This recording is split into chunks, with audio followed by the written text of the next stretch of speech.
Radhe Radhe BEd वासियों। एक प्रश्न था जो काफ़ी दिन से हमसे पूछा जा रहा था। वो प्रश्न है कि प्रैक्टिकल फाइल्स को लेकर क्या होता है, कैसे होता है, कैसे वहाँ पे वाइवा होता है, पूछा जाता है। तो देखो, हम बहुत कम शब्दों में बताना चाहेंगे कि इसमें कुछ खास नहीं होता है। कोई ऐसा दिग्गज वाला कारनामा नहीं होता है वहाँ पे। टोटल आपको 6 फाइल्स करने होते हैं। Reading and reflecting on text, drama and art in education, critical understanding of ICT, understanding the self, pedagogy of social science और पेडागोगी ऑफ हिंदी। हालांकि पेडागोगी ऑफ सोशल साइंस और हिंदी जो है वो मेरा चूजन सब्जेक्ट था, इसलिए मेरा था। आप अगर कुछ और चूज करते हो तो कुछ और आपका होगा।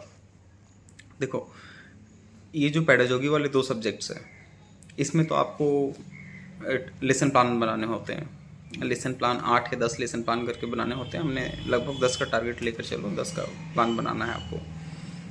ये 2 का क्या होता है कि आपको पढ़ाना होता है जाकर स्कूल में। कोई भी स्कूल आपको अलाउड होगा, उस स्कूल में जाना है आपको। कोई भी एक टॉपिक आपको चूज करके रखना है खुद से, वो आपको नहीं बताएंगे। एक टॉपिक आप खुद से चूज करके रखो और हार्डली वहाँ 1 से 2 मिनट आपको बताना है उस टॉपिक के बारे में। उस टॉपिक के बारे में कैसे बताना है, ये ध्यान रहे कि मान कर चलो आप चूज करो दिवाली, ठीक है। तो दिवाली आप जब भी पढ़ाना चूज करो तो ये ध्यान रहे कि पहले प्रीवियस नॉलेज होता है बच्चों का कि दिवाली के बारे में बच्चों के पास क्या प्रीवियस नॉलेज है, तो उसके बारे में पहले आपका डिस्कशन होना चाहिए। वहाँ से आपका स्टार्ट होना चाहिए जो टीचिंग है। सो हालांकि आप कहीं से स्टार्ट करो, कुछ खास फ़र्क नहीं पड़ता है, कुछ खास नंबर पे भी फ़र्क नहीं पड़ेगा। लेकिन अगर आप सटीक कहना चाहते हो तो आप ऐसे कहो। हमारे बैच के दौरान किसी ने ये गलती की थी कि उन्होंने डायरेक्ट पढ़ाना शुरू कर दिया था, तो टीचर्स ने उन्हें ये कहा था। इसलिए मैं आपको पहले बता रहा हूँ कि आप ये कर सकते हो। उसके बाद बाकी जो 4 सब्जेक्ट्स है, understanding the self, critical understanding of ICT, drama and art in education, reading and reflecting on text, ये चारों सब्जेक्ट का आपको फाइल बनाना है। और जो आपके फाइल में है उसी फाइल से आपको कुछ पूछा जाएगा। एग्जैक्टली बस उसी फाइल से आपको कुछ पूछा जाएगा। जैसे कि हमारा मानकर चलो drama and art in education है, तो वहाँ पे स्टील कलर क्या होता है, आपका बेसिक कलर क्या है, ये सारा कुछ पूछा गया था कुछ कुछ। हालांकि इसमें भी आपको डरने की बिल्कुल ज़रूरत नहीं है। अगर आपने बता दिया तो अच्छा, और अगर नहीं बता पाए तो ऐसा कुछ खास बुरा नहीं है।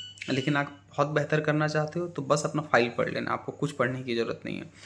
दूसरा एक कंप्यूटर वाला है। कंप्यूटर वाले में क्या हुआ था हम लोगों का, शायद क्रिटिकल अंडरस्टैंडिंग ऑफ आईसीटी ही है शायद कंप्यूटर वाला।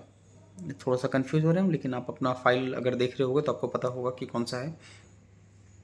तो उसमें क्या है, पूछा नहीं गया था, बताया गया था एग्जामिनेशन हॉल में ही कि आपको ये बना देना है, प्रेजेंटेशन बनाना है मोबाइल से, और प्रेजेंटेशन बनाकर दिखाना है और भेजना भी, मेल भी करना है। तो हमने तुरंत 4-5 स्लाइड बनाया था प्रेजेंटेशन का और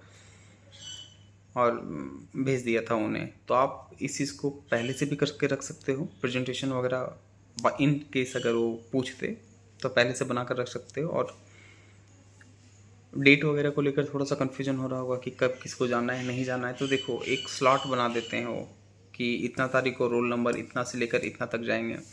वहाँ जाओ आप, उसके बाद जितना जल्दी आप अपना कंप्लीट करवा पाओ उतना बेहतर है आपके लिए। वहाँ कोई लाइन वाइन ऐसा कुछ नहीं होता है कि रोल नंबर इतना आएगा तब इतना आएगा, ऐसा कुछ नहीं होता है वहाँ पर। जितना जल्दी आप कंप्लीट करवा पाओ उतना अच्छा से जाओ।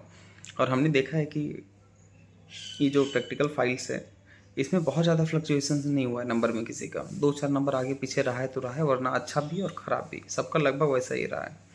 तो आप निश्चिंत रहो, फाइल्स पढ़ो और आराम से जाओ। राधे राधे।